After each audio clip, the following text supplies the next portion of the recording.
Hi students, आज की कक्षा में आप लोग का स्वागत है। आज मैं आप लोग को बताएंगे फ्रैंकफर्ट संसद क्या है।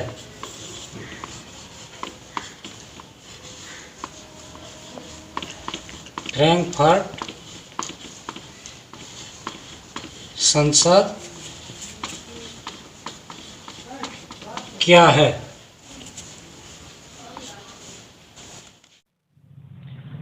फ्रैंकफर्ट जर्मन राज्य हेस का सबसे बड़ा शहर है। जर्मनी में ऐसे कई राजनीतिक गठबंधन थे जिसके सदस्य मध्यवर्गीय, पेशेवर, व्यापारी और धनिक कलाकार हुआ करते थे। वे फ्रैंकफर्ट शहर में एकत्रित हुए और एक एकल जर्मन सभा के लिए मतदान करने का निर्णय लिया। 18 मई 1848 ईस्वी को 831 चुने हुए प्रतिनिधियों ने जश्न मनाते हुए एक जुलूस निकाला और फ्रैंकफर्ट पार्लियामेंट की ओर चल पड़े, जिसका आयोजन सेंट पॉल चर्च में किया गया था। जैसा कि इस चित्र में आप देख रहे हैं, उन्होंने एक जर्मन राष्ट्र संविधान तैयार किया। उस राष्ट्र की कमान कोई राज परिवार का सदस्य करता, जो पार्लियामेंट के प्रति उत्तरदायी होता था। इन शर्तों पर पर्सा के राजा फ्रेडरिक विल्हेम चतुर्थ को वहां का शासन सौंपने का प्रस्ताव किया गया, लेकिन उसने इस अनुरोध को ठुकरा दिया और उस चुनी हुई संसद का विरोध करने के लिए अन्य राजाओं से हाथ मिला लिया। अभिजात वर्ग और सेना द्वारा पार्लियामेंट का विरोध बढ़ता ही गया। इसी बीच पार्लियामेंट का सामाजिक आधार कमजोर पड़ने लगा, क्योंकि उसमें मध्य वर्ग का दबदबा था।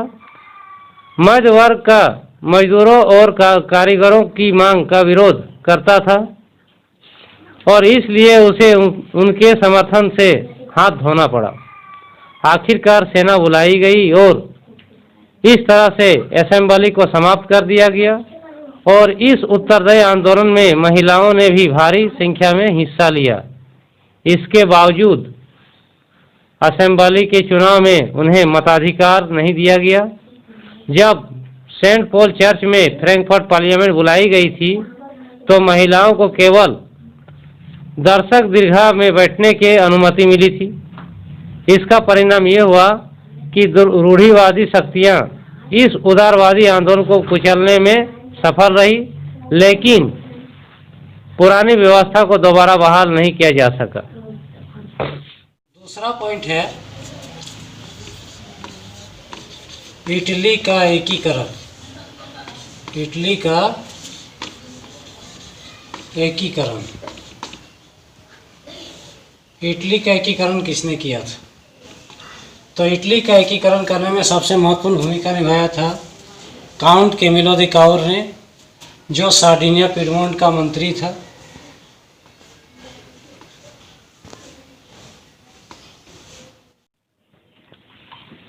इटली का एकीकरण करने में इन चार महापुरुषों का महत्वपूर्ण योगदान है। पहला में है मेजनी, दूसरा में काउर, तीसरा में है गैरीबोल्डी और चौथा में है विक्टर इमैनुअल द्वितीय।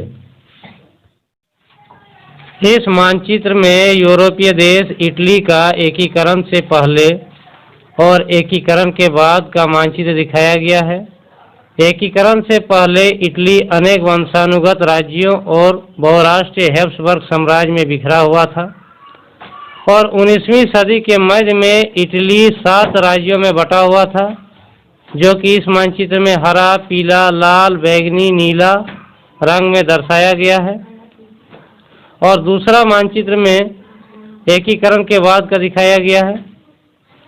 एकीकरण से पहले इटली एक सार्डिनिया पिडमोंट में एक इतालवी राजघराने का शासन था।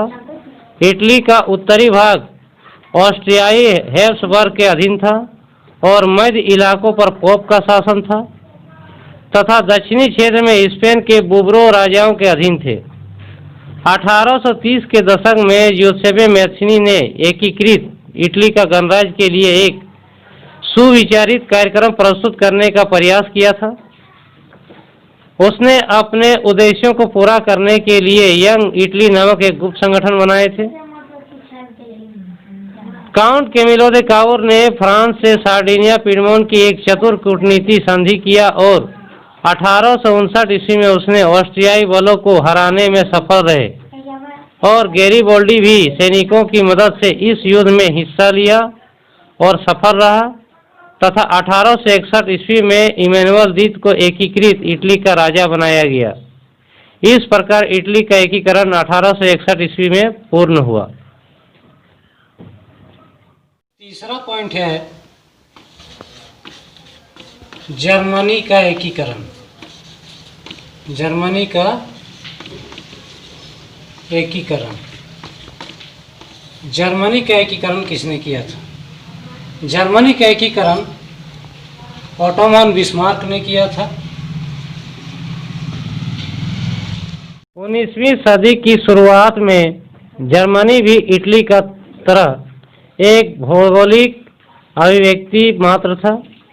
जर्मनी अनेक छोटे छोटे राज्यों में बटा हुआ था और इन राज्यों में एकता का अभाव था। ऑस्ट्रियाई जर्मनी के एकीकरण का विरोधी था। आर्थिक और राजनीतिक दृष्टि से जर्मनी पिछड़ा और विभाजित देश था। जर्मनी का पूंजीपति वर्ग आर्थिक विकास और व्यापार की प्रगति के लिए जर्मनी को एक संगठित राष्ट्र बनाना चाहता था। 1848 ईस्वी की क्रांति से जर्मनी के एकीकरण में परोक्ष रूप से सहायता मिली और 1848 ईस्वी की क्रांति ने ऑस्ट्रिया में निरंकुश शासन का एक प्रकार से अंत कर दिया। इस प्रकार जर्मनी का एकीकरण करने में बिस्मार्क का महत्वपूर्ण योगदान है। बिस्मार्क ने जर्मनी के एकीकरण के लिए नई नीति अपनाई थी, जिसके चलते उन्होंने man of blood and iron भी कहा जाता है। बिस्मार्क जनतंत्र का विरोधी और निरंकुश शासन का समर्थक था। वह राजतंत्र पर किसी प्रकार का संवैधानिक प्रतिबंध नहीं लगाना चाहता था। उसे संसद, संविधान और लोकतंत्र के आदर्शों से घृणा थी। उसका विश्वास था कि जर्मनी के भाग्य का निर्माण राजा ही कर सकता है और उसने अपने कूटनीति से ऑस्ट्रिया, डेनमार्क और फ्रांस से 3 युद्ध किया, जिसमें पर्सा को जीत दिलाया और जनवरी 1871 ईस्वी में वर्साय में हुए एक समारोह में पर्सा के राजा विलियम प्रथम को जर्मनी का सम्राट घोषित किया गया और ओटोमन बिस्मार्क को मंत्री बनाया गया। वर्साय की एक सभा ने पर्सा के केजर विलियम प्रथम के नेतृत्व में एक नए जर्मनी साम्राज्य की घोषणा किया गया और इस प्रकार जर्मनी का एकीकरण हुआ।